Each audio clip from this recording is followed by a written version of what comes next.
Hey, it's your friend Phil here, project management trainer and coach. I hope you're doing awesome today. I just wanted to come on here to encourage those of you who are trying to get certified. I've received emails in the past few days from students who were not able to make it on their first try. I just want to give you some advice, about how you can make this a lifestyle thing, a change in how you live leading up to the exam, as opposed to it just being a study drill. Don't make it a study drill. I've learned from a number of students, the most recent of them being Krishnan, who out of India, he got the PMBOK guide and he implemented it. He didn't just read it, he took it, he implemented it. That's what I mean by a lifestyle change. You got to look at the PMBOK guide as being an opportunity to embed what is in the PMBOK guide into your everyday project management. Seriously, everything. If you're having trouble grasping the concepts of the PMBOK guide, what I would advise is implementing each one of the 49 processes into a project that you're working on in the real world.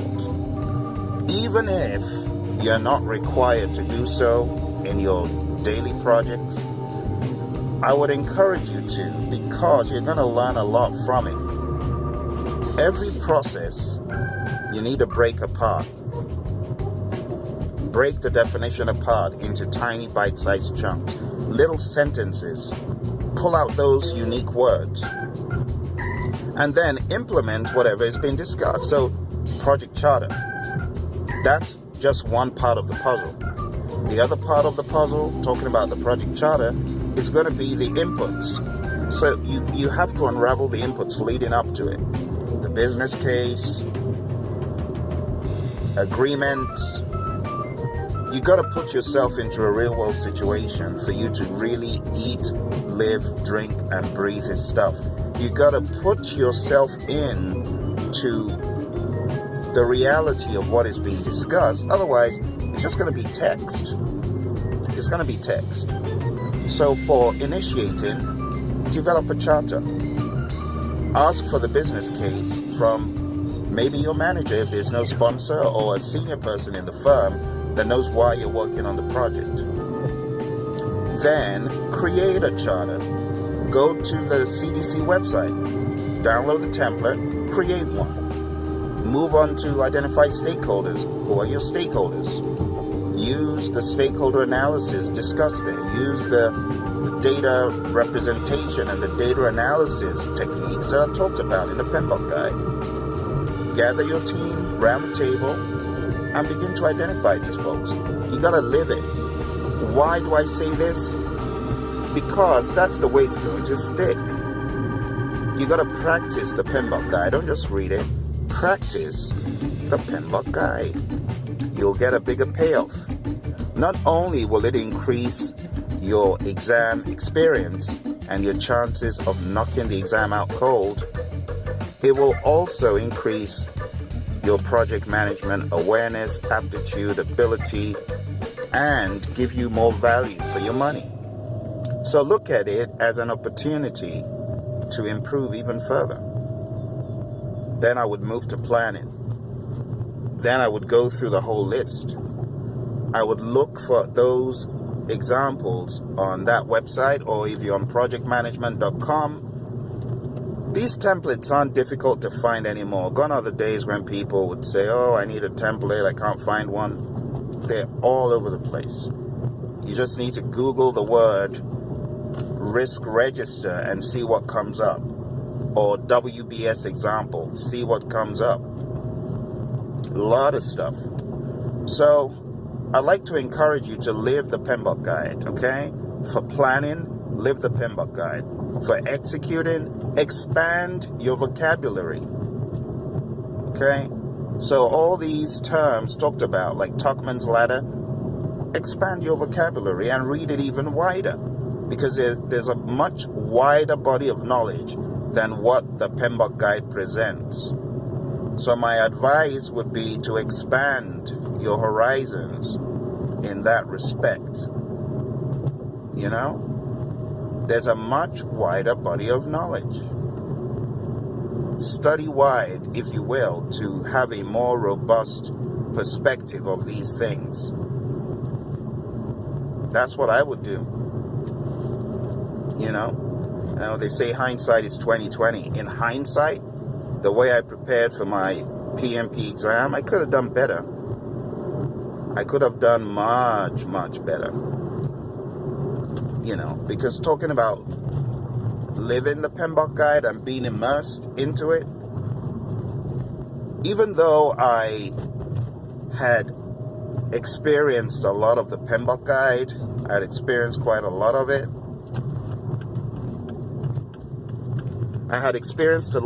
But I hadn't put myself into real world situations for every piece of it. And I had the bandwidth to, I should have, but I didn't know any better. I was just studying, reading. I mean, I had a good handle on scheduling, a fairly good handle on cost, because I was living a lot of this stuff, you know, in my daily projects. The most difficult piece, and that's what I'm really grateful for, the most difficult pieces of the PMBOK guide I had experienced. I had experience with the most difficult parts of the PMBOK guide, so I can't complain. It's just some other areas, some other templates, some other tools, some other bits and pieces I needed some fine-tuning with.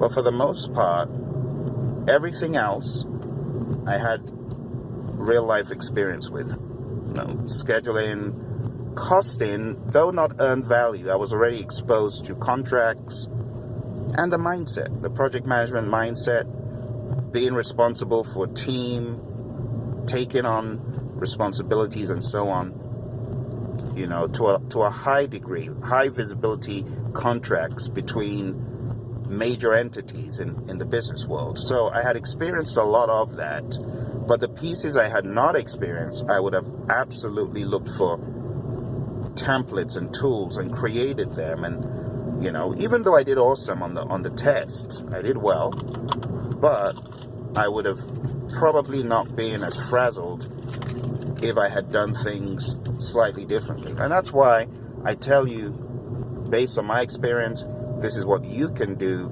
You know, honestly, I in hindsight, I was really clueless. If you really wanted to be honest, I was clueless, because I actually did not have anything regarding ITTO,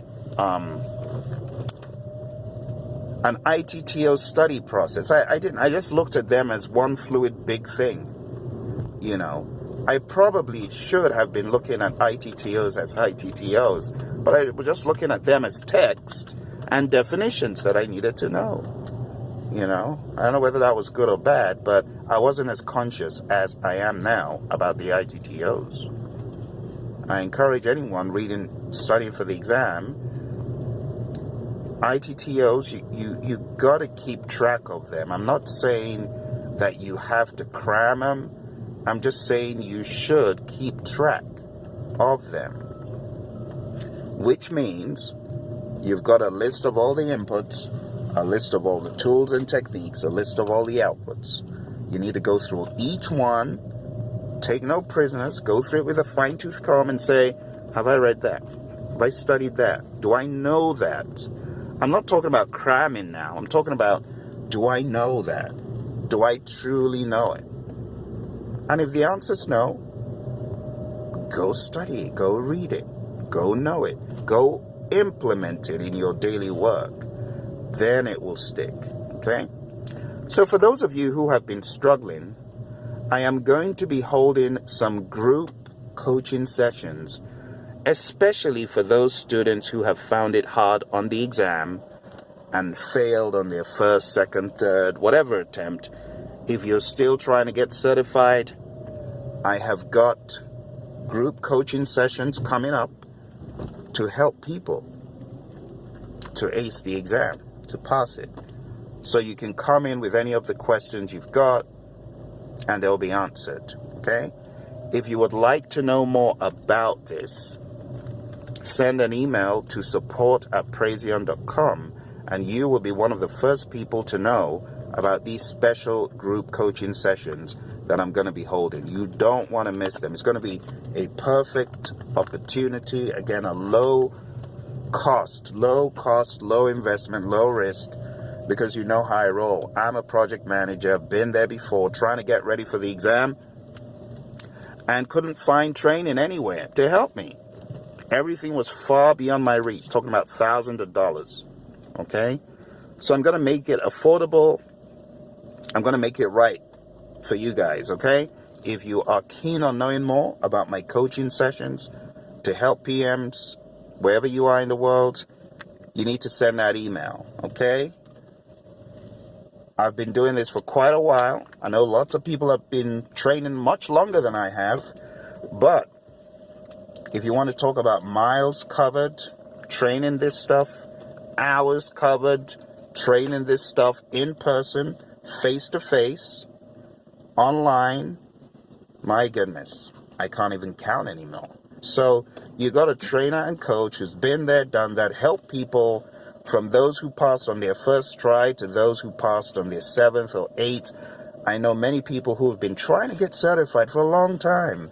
I helped them seal the deal, crack the code. That's what I want to help you do, okay? So if you want coaching and training to elevate your prep, to take you from guesswork to being on a regimen where you have the exam in your crosshairs, right there to take it out, and success is what you want to be part of these sessions. Seriously. All right? I look forward to hearing from you.